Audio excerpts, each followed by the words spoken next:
Эм ууж байгаа хүний хоёр хүний нэг нь бол ерөөсөө эмэндээ ямар ч үр дүн авдаггүй, үйлчлэгээ авдаггүй, ангаагддаггүй, идэгдэггүй. Эм ууж байгаа та сөөргөтөө болоод тэр сөөргөөгөө ангаана гэж үзээд эм бэлтмэл хэрэглэсээр байна. Тэгэхээр бидний хотоодны хүчил айхтар их болцоход тэгээ илүүдэд одоо дээшээгээ улаан хоолой гэмтээд байгаа хэрэг бол огт биш. Ерөнхийдөө сөөргөтөө хүмүүс эм уугаад эм ууж байгаа хүний хоёр хүний нэг нь бол ерөөсөө эмэндээ ямар ч үр дүн авдаггүй, үйлчлэгээ авдаггүй, ангаагддаггүй, идэгдэггүй. Энийн шалтгаан нь угаасаа ерөөсөө тэр сөөргөөг үүсгээд байгаа тэр гол шалтгаан нь таны хотоодны хүчил ихтэлтээс ерөөсөө болоогүй байдгийг. Хамгийн гол нь та хоол идлээ. Тэр хоолоо боловсруулах гэж таны хотоод хоёр чиглэлээр ажиллаж байгаа. Нэгдүгээрт химийн маш хүчтэй хүчил ялгаруулна. Тэгээд тэрний үйлчлэгээр идэвхждэг задлагч юм бодис ялгарна. Тэгэхээр энэ хоёрын ачаар бидний хоол бол химийн урвалын үр дүнд боловсрдог нэгт. Хоёрт таны хотоод тууш, шулуун, цаграг гэдэг юм булчингуудтай. Тэгэхээр энэ булчингийн тусламжтай таны эдсэн хоол хотоодон дотроо займч хөдөлгөөнөөр буюу механик хөдөлгөөнөөр ингэж боловсрдог. Энэ хоёр явц гоёулаа сайн явагдчихэж, хэвэн явагдчихэж таны хотоод бол хоолоо боловсруулдаг. Дээр нь энэ явц хэвэн явагдаж байгаа тохиолдолд таны хотоодонд байгаа зүйл дээшээ болон доошоо орохгүй байх юм байгалийн зохицолгоотой байдаг. Та хоол идлээ, хүчил ялгарлаа. Яг энэ үед хотоодны дээдлэлт нь буюу улаан хоолойн төгсгөлд байгаа хонигч булчин, хотоодны төгсгөлд байгаа нуглуурын булчин гэх энэ хоёр булчин бол хоёулаа ингээд хаагддаг. Энэ хэсэг хугацаанд тэр нь 1 цаг байна уу, 2 цаг байна уу, 3 цаг байна уу? Тодорхой хугацаанд энэ хоёр булчин бол ингээд шангараад тэр хугацаанд амжиж таны хоол займч хөдөлгөөнөөр, булчингийн хөдөлгөөнөөр нухашлагдаад тэгээд ялгарсан тэр хүчлийн тусламжтай, пепсины тусламжтай бүр жижигэрлэгдээд ингээд дараагийн шатанд очиход бэлэн болж идэг. Гэтэл таны тэр хотоодны дээдлэлт нь байгаа улаан хоолойн төгсгөлд байгаа тэр хунигч булчингийн даралт нь муудаад ерөнхийдөө ингээ гүйцэд хаагдахгүй юм болчих юм бол хотоод хоолоо боловсруулж байгаа тэр хэсэг хугацаанд займч хөдөлгөөний дүнд дээшээгээ улаан хоолоороо хотоодны хүчилтэй холилдсон тэр зүйлс орж ирнэ.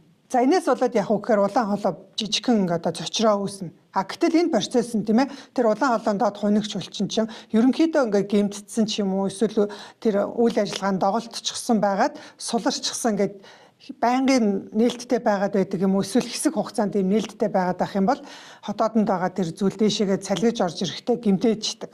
Тэгэхээр үүнээс болоод танд сөөргөө үүсгэнэ. Тэгэхээр бид нэр хотоодны хүчил ихтэй биш тийм ээ. Харин таны улаан хоолойн тэр төгсгөлд байгаа хунигч булчингийн даралт нь сулраад ерөнхийдөө сайн гүйцэд хаагдахгүй байгаас болоод таны хотоодонд байгаа зүйл гэмтээж байгаа нэг шалтгаан бол энэ. Хоёр дахь шалтгаан юу байх вэ гэхээр угаасаа таны хотоодны хүчил муу ялгараад байгаа байхгүй юу? Тэгэхээр таны хүчил муу ялгарч байгаа учраас нөгөө химийн боловсруулалтаар хотоод ч ингээд хоолой сайн боловсруулж чадахгүй болоод ирэхээр ердийнхөөсөө удаан хугацаагаар хотоодон дотор хоол байгаа л байна. За магадгүй та хоол идээд 2 цагийн дараа хотоод сулраад өлсөөд дахиад юм идмээр санагдах хэрэгтэй байтал та 3 цаг боллоо, 4 цаг боллоо хотоод хоосроогүй л байгаад байна. Тэгэхээр энэ нь ямар үед явагддаг вэ гэхээр нэгдүгээр хүчил муу ялгараад байгаа бол тэр хоолыг боловсруулж чадахгүй байх үед явагдана. Нэг. Хоёрт болохоор та нэг дор хитрхи хийдчих юм бол мэдээж хотоод бол тодорхой хэмжээгээр л хүчил ялгаруулж байгаа. Тэгээд тэр хүчлийнх нь задлж чадхуйц тийм хоол өгөх юм бол тэрийгэ боловсруулдаг байтал тэрнээс нь магадгүй та 50% юм уу эсвэл 100% тийм ээ. Өөрөөр хэлбэл 2 дахин их хоол идчих юм бол тэрийг ч нөгөө 2 цаг дотроо боловсруулж чадахгүй болохоор 3 цаг, 4 цаг, магадгүй 5, 6 цаг таны хотоодонд хоол чи өнжинэ.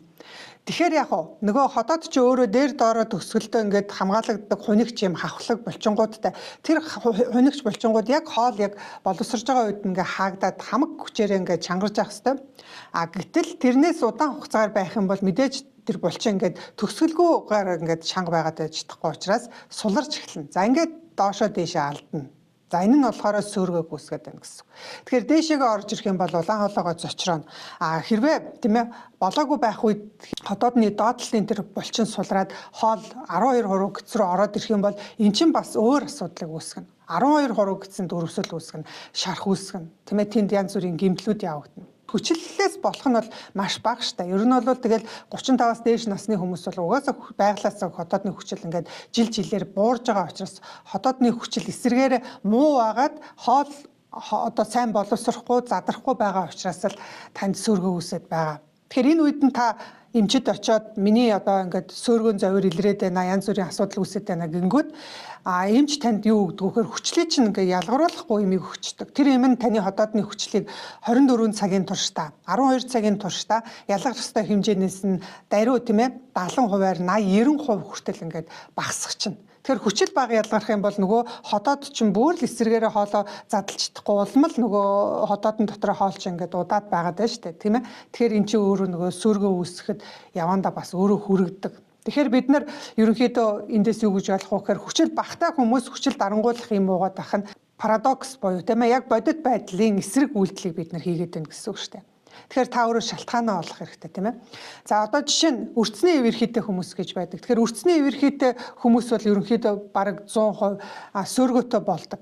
Ягаад тэгэхээр эвэрхийнээсээ болоод таны улаан хоолойч, доод хоногч булчин бүрэн хаагдахгүй ходоодны амсрын булчинч сайн ажиллахгүй эндээсээ болоод ерөөсөө л таны хоол бол байнгын дэше улаан олоороо орж ирээд гимтэн. За тэгээ улаан олоо гимтээд дандаа ходоодны агуулгатхан улаан олоороо орж ирээд ахаар нөгөө улаан олоон төсгөлд байдаг хучуур эсүүд чинь өөрөө ходоодны эсээрээ солигдож эхэлдэг.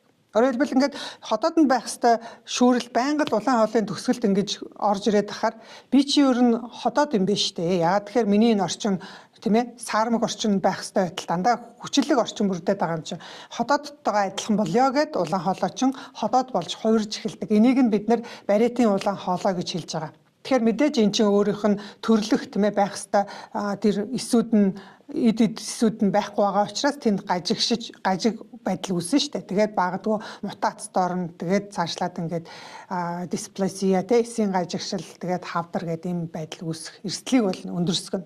Тэгэхээр мэдээж бариатын улаан хоолойтой хүмүүс хүн болгон хавдар болохгүй л да ерөнхийдөө бол нэг 10 хүн байлаа гэхэд нэг нь болдог ч юм уу. Гэхдээ мэдээж таны нөгөө амьдралын хэв маяг буруу агаад тамхи татдаг, арх уудаг, кофе уудаг тийм ээ халуун ногоотой гэд нөгөө нэг ярьдаг зүйлүүдийг байнга хэрэглээд байх юм бол мэдээж улаан хоолой чи өөрөө тэр бүтцэн өөрчлөгдөж байхад дээр нь нэмээд байнга өдөөгөөд сэдрээгээд байхаар мэдээж тэр асуудал бол хүндэрч таарна. Эвэрхий гэдэг чинь өөрөө бас энэ сөргөө гүйсгдэг, сөргөөн асуудлыг улам хүндрүүлдэг ийм шалтгаан болж ирж байгаа. За тэгэхээр бид нар ерөнхийдөө эндээс юу гэж ойлгох вэ гэхээр мэдээж сөөргөө гүйсгэж байгаа олон шалтгаанууд цаана явагдаж байгаа олон механизм байгаа. За тэрэн дотроос ерөнхийдөө бид нар нэгдүгээр таны өөрийн ялгарж байгаа ходоодны хүчил муу ялгарж байгаа учраас ходоод хоосорч чадахгүй эдсэн хоолыг боловсруулж чадахгүйгаас болоод дээшээ доошоо алдаад байгаа юм байна. Энэ бол нэгдүгээр сөөргөө гүйсгэж байгаа. Хоёрдугаарт өөрөө тэр улаан хоолойн төсгөлд байдаг хоногч булчин чинь өөрөө даралт нь муудаад хаагдаж чадахгүй хагас нэгдээд байгаа учраас таны ходоод хоол хэвийн боловсруулах хүчтэй байсан ч гэсэн дээшээгээ орж ирээд ингээд сөргөг үүсгэдэг байгаа. Тэгэхээр энэ тохиолдолд бид нар яг үгээр мэдээж цогц арга хэмжээ аавна. Ганцхан одоо тийм ээ ходоодны хүчтэй ноцолдоод тэрийг ихсгээл багсгаад авах бол энэ бол нэг тийм гол шийдэл биш. Ер нь бол тэр хоол боловсруулах эрхтнүүдийнхаа салт бүрхүүлийг хамгаалах нэгдүгээрт, хоёрдугаар булчингуудынх нь болон хонигч булчингийн тэр тонусыг нь сайжруулах хэрэгтэй. Тэгэхээр энийг сайжруулахад бид нар юу хийх ёстой гэхээр тодорхой хэмжээний амьсгалын дасгалуудыг хийн, илгүүдийг хийх хэрэгтэй. Тэгэхээр энэ бол мэдээж тэр булчингийн хэвийн ажиллагааг бол маш сайн дэмжиж өгдөг. Тэгэхээр энэ тал дээр бол бид нар сөөргөө гэмгүй ангай гэж сургалт хүмүүстэй бол танилцуулдаг. Тэгэхээр энэ сургалтаар бол цогцын мэдээллийг бол өгнө. Тэгэхээр сонирхож байгаа юм бол бас та энэ сургалтанд хамрагдаж болно.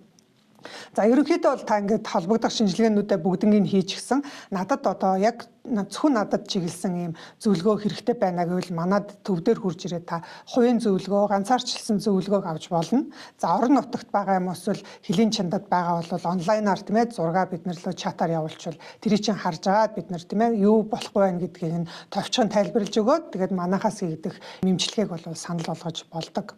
За тэгэхээр та хэрвээ аль нэгийг сонирхож байх юм бол бид нартай холбогдорой. Тэгээд танд зориулсан биднэрт бол олон янзын сургалтууд, хөтөлбөрүүд за мөн одоо амьдралын хэв маягаа засыг гэх юм бол дадал хэвшүүлэх юм 90 хоногийн хөтөлбөр бас байдгаа. Тэгэхээр энд бол та хамрагдаж болно. За ингээд удахгүй дараагийнхаа бичлэгээр уулзцгаая. Сөөргөөг эмгүү ангааж сурцгаая.